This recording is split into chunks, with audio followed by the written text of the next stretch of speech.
Համասը Գազայից 3 հրթիռ է արձակել Իսրայելի ուղղությամբ։ Սա Համասի առաջին պատասխանն է Գազայի հատվածում Իսրայելի վերսկսած հարձակմանը։ Իսրայելի մայրաքաղաքում օդային տագնապի ազդանշաններ են հնչել։ Ցահալը հայտարարություն է տարածել, որ իսրայելական օդուժին հաջողվել է որսալ 1 արկ, մյուս 2-ն ընկել են չբնակեցված տարածքում։ Համասը հայտարարել է, որ հրթիռներով պատասխանել են խաղաղ բնակչության դեմ սիոնիստական ջարդերին։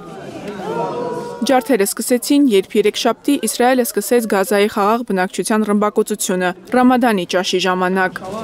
Արդեն մի քանի օր է ողջ մնացած պաղեստինցիները փորձում են փլատակներում գտնել հարազատների մարմինները։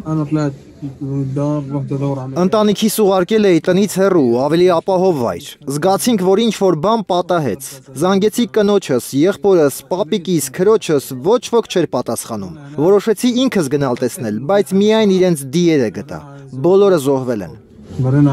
Պաղեստինի առողջապահության նախարարության վերջին տվյալներով Գազայի հիվանդանոցներում զոհերի թիվն անցել է 500-ից։ Գրեթե 1000 վիրավոր կա, մեծ մասը կանայք եւ երեխաներ։ Գազայի հյուսիսում գտնվող ինդոնեզիական հիվանդանոցում այլևս տեղ չկա։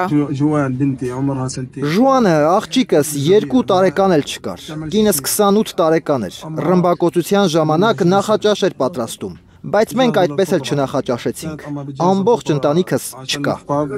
Սպանդը կանգնեցնելու պահանջով աշխարհի տարբեր քաղաքներում մարդիկ փողոցներ են դուրս գալիս։ Ամստերդամում, Մադրիդում, Լիոնում, Նյու Յորքում քաղաքացիները պահանջում են միջազգային կազմակերպություններից պատժամիջոցներ կիրառել Իսրայելի դեմ։ Գազայում հումանիտար ծայրահեղ աղետալի վիճակին անդրադառնալով Սպիտակ տան մամուլի քարտուղար Քերոլայն Լևիտը լրատվամիջոցներին հայտնել է, որ ԱՄՆ նախագահ Դոնալդ Թրամփը լիովին աջակցում է Իսրայելին եւ իսրայելական պաշտպանության բանակին վերջին օրերին ձեռնարկած գործողություններում։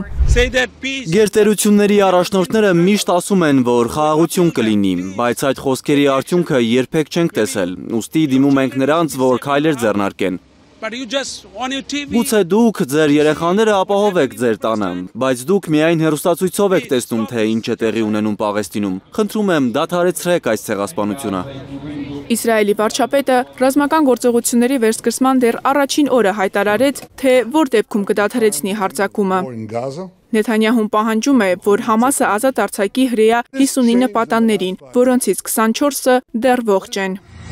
Երեկ Իսրայելի պաշտպանության բանակը տեսանյութ տարածեց, թե ինչպես են իսրայելական հետևակն ու տանկերը Գազայում դիրքեր գրավում, ապա բուլդոզերներով քանդում բնակելի թաղամասներ։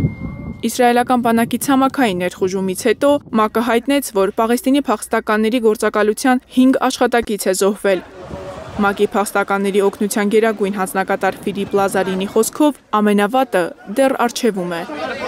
Մարիամ Ամերջանյան, Հարություն Մաթևոսյան, Հայլուրի համար։